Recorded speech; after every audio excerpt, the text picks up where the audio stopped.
When D first started, I sincerely hated this format, or at least for the first year of D, but I played Alden for set 1, and they wrote a beautiful story around him, and they continued it all the way till now. Right now, my most favorite deck in this format, in terms of the new set, is this guy, because it's not only the cheapest deck I'll ever see in the history of Vanguard right now, it's probably the most lore flavorful and most skill based I'll ever get to try. Hey, what's going on, guys? I'm Mr. here. Today I'm back to talk about the sword that connects heaven and earth, Alden. From revolutionary knight who started as a poor person on the floor to someone who eventually joined the ranks, who eventually goes back home and leads a whole tag of misfits to fight an entire world-eating tree. Spoiler, they all die. But the idea that Alden, the son of Alden, is now his very own boss is very, very captivating. And every one of these units has a lore. It's much more than you think. And it was so exciting to actually read about it, to learn about them, and then to see them being played was even more surreal, because I was like, wow, this deck is actually not bad. Then I checked Unity and I was like, wow, this deck is really cheap. So I figured I'd put it up together and I'll give it a try. Alden is certainly a very interesting way to play Keter Sanctuary because of the fact that he's not really like a Keter Sanctuary deck. He doesn't have a pure auto win condition, he doesn't just bullshit out random crits, he doesn't have turbo, he doesn't really have a lot of other things going for him, but he keeps everything else that he started off as a draw 2 when placed. And as such, Alden maintains this in his own card text, but everyone else is just a random Keter generic that happens to have some form of Alden support. It's really nice. So I'm going to go over this deck in general.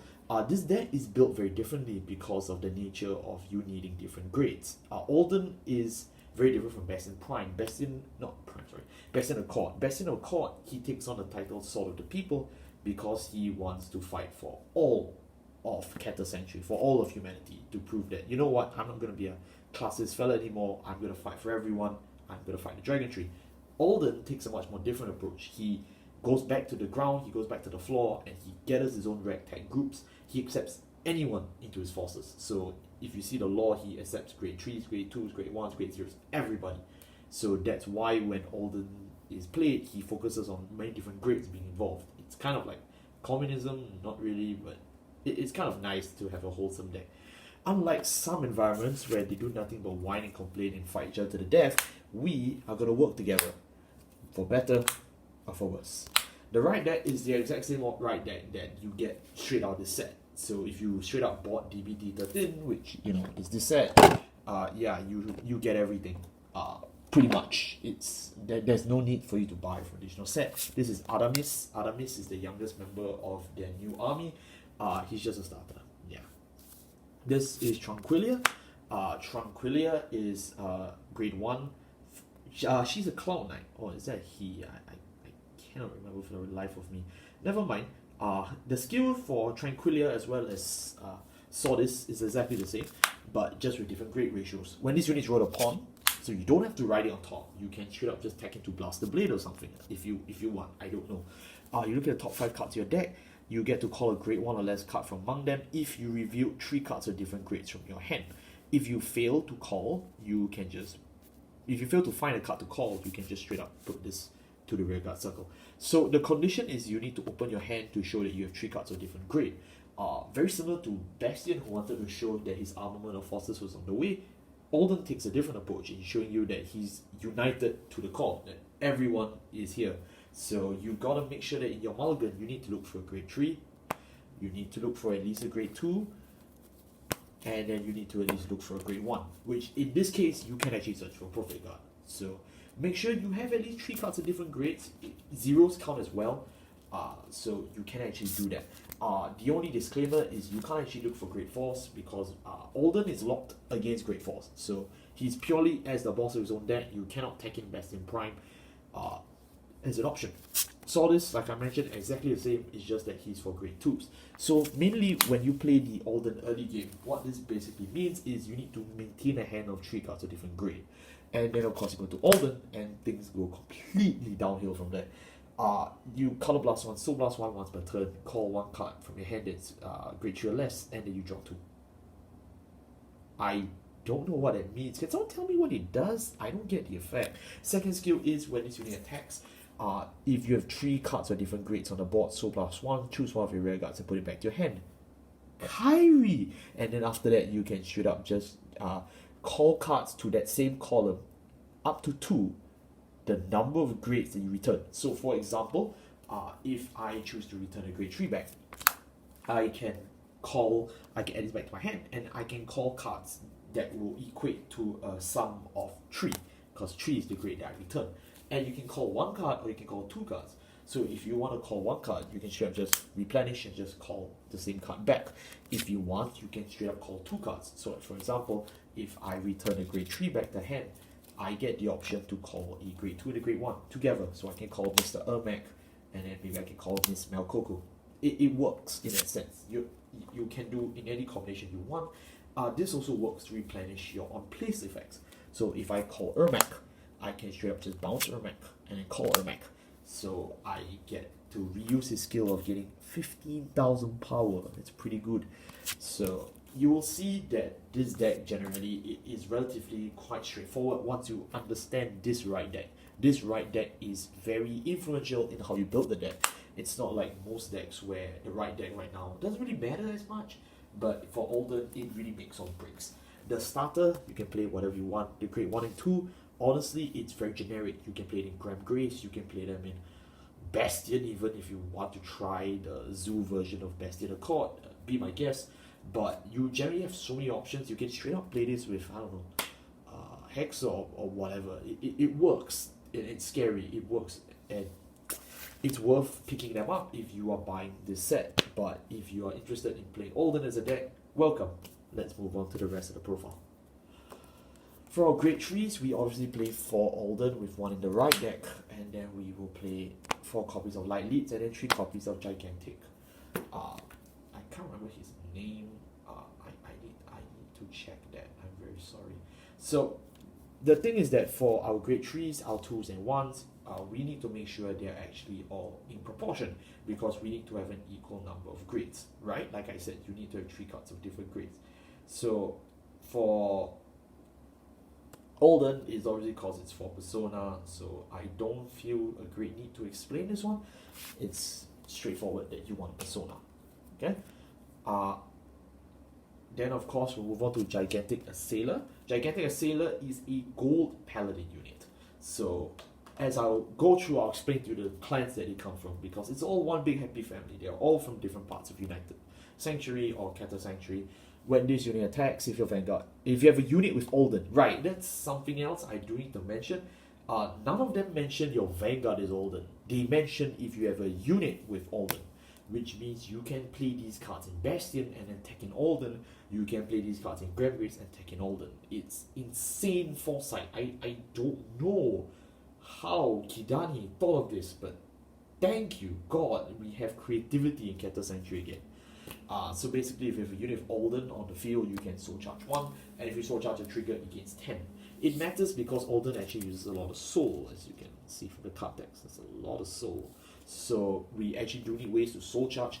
I do play Drilling Angel in this deck, which is the other way to gain soul. I know a lot of people complain, oh, Drilling Angel is not good for Ezel. Oh, you know, you're such a scam. There's no way you could have won with this. I will get into why Drilling is actually good for this deck. Drilling was not very good for Ezel because, you know, it's just a way to gain soul for Dindrain. This is actually has an interaction, and that's with along the chat. Okay, so spoilers, you've been warned there that that's how this deck will work. Light Leads is the other high rare for this deck, but when your high rare only costs you 150 yen, can you truly complain? If you have a unit with Alden on your field, this unit gets boost. Bastion, welcome home. But Light Leads is here with Alden for a very different reason. At the end of the battle, this unit boosts. You can choose a unit from the same column and move into the soul. Choose a unit with Alden in its name, and it gains 10,000 power. So it helps you to clear your spots, and it gives your center column Alden an additional 10. Much needed numbers needed to push through, and it is wonderful to see. It's completely free. There's no CV cost, no surplus cost at all, and if anything, Clear Skies Dragon, Light Leads Dragon is giving you plenty of soul to work with. So honestly, Light Leads is an integral part of the Alden plan, because as you probably know, this is your main target to bounce back with Alden. So as much as possible, you do actually want to play 4. I believe he's either from Oracle Think Tank or Genesis. I'm very compelled to say Oracle Think Tank because they do have dragons in Oracle Think Tank. And we do actually have a Genesis card in here in the form of Firon, our Grade 1 mage. So, yeah. I believe he's from Oracle Think Tank, although they never clearly state where he's from, but he's definitely from some form of Sage already. Moving on to our Grade 2s. Our Grade 2s, we play 3 copies of Line in the Chat. We play 1 copy of Soldiers in the right deck. We play 4 Ermac, and then we play 4 copies of Drilling Angel. So, yeah, let's get into this real quickly because it's very simple. Hold on. Okay, so I'm gonna start with Soldiers. Soldiers, you already know, is, he's from the right deck. I'll explain him. Drilling Angel, when placed, you put a card from your drop zone to your soul, look at the top 3 cards in your deck, superior call 1 of the same name. If you do, if not, never mind, just shuffle the deck. But at least you get something to the soul, which is very important for Alden. So you will just straight up just call drilling as early as possible and just try and high roll a new card. It does help, but the soul, above all, it's a free soul charge. It's not even a soul charge, it's soul charge on draw. So, it helps you not thin the deck, which is good because you draw a lot in Alden. I wonder why. So generally this is an easy 4 off, and you want to put Grade 3s into your soul so you can trigger Long the Chat. Long the Chat is a very familiar face from our good old Grand Grace deck profiles, from the inventor of the Flu, and now we are back to talk about her. She was reprinted as a tournament promo as well as Drilling Angel, so you can't say you can't afford it, it's virtually free. Continuous, if you're Grade 3 in your soul, this unit gains 5,000 power and boost. That's it. It's a 15k attacker on turn 2. Wonderful. And it gets boost, so it can actually help you with your weird columns as Alden constantly shifts around. There will be changes on the board because Alden constantly bounces and calls. So Long the Chat does help. Next up, we have Ermac at 4. Ermac is from Shadow Paladin, as you can guess from his black aesthetic. But you've actually known this card for a lot longer. Ermac is actually the leader of the Shadow Paladins from the Elderly. For those of you who know, if you were reading your lore, he was the ones that were part of the investigation into Phantom Blaster Dragon and later into Phantom Blaster Overlord. Ermac is also a longtime friend of Alden from his good old days from the floor, from the ground Keter, while Alden was eventually promoted to become a Cloud Knight. Ermac sought different ways in order to get a lifestyle, and his involved the Shadow Paladins and what they retroactively did. So when I tell you that this guy gains 15,000 power when he's placed, as long as you have an Alden on the field, you should be surprised. That's a really good effect for a rare. I mean, 25k, my god. But if that's only if you call it by, a card effect. If you just call him regularly, he only gets +5. Which is still fine. 15k attacker. I mean, are you really going to complain about that? Ermac is, like I mentioned previously in the right deck section, you can replenish him and straight up just get a +15k, which is good. Ermac, one other lore fact about him, I know I'm talking a lot about lore. He is the one that has been writing a lot of the lore reports to us from the lore website. All the way until I think one of the last 2 to 3 weeks, he actually stopped writing. I think he was busy or something. They swapped him out for a different author because he was not able to continue writing, and that would actually be in our Grade 1 segment. Our Grade 1 segment, we actually play 3 copies of Firon, 4 Perfect Guards, 2 Melcoco, and then of course 1 copy of Tranquilia in the right deck. So Tranquilia, as I mentioned before, is for the right deck. I don't really have to go into her or him. I'm sorry if I'm misgendering you. I really can't remember. I did not read much of that, but PGs is PGs. We are playing Sanctaria PGs because this deck is so cheap. My god, I built this under 2,500 yen. But if you want to play other PGs, be my guest. I really don't care. Just make sure you play 4. Melcoco is here because we need to run out of Grade 1 slots. When placed on the Rearguard Circle, Soul Blast 1, draw 1 card, discard 1 card. Fast way to cycle through the board. I know it costs soul, but you want to fill your drop in your hand. So just keep it going, guys. Firon's another important card in this deck, but we only play her at 3 because when placed, this unit gains 2,000 power. Wonderful. If you have a unit with Alden, you can discard 1 card and counter charge. So to all my friends who are unable to buy the Bastion Owl, I'd like to recommend you this card. It is about, I think, 60 yen? Yeah, pick it up while you can. So this is a really good counter charger for any deck that carries an Alden name. It's good for us, especially because we are playing Alden the deck. It is worth noting that while it is a -1 in card advantage, you generally do draw enough that it doesn't matter much, and you only need to counter charge when you are running out, which is not much because we actually play very little counterblast in this deck.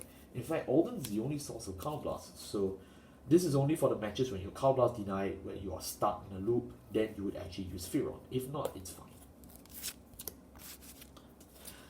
And for our grade zeros, our lovely grade zeros, we obviously play Adamis as the starter. We play a total of 8 criticals because we want to kill our opponent.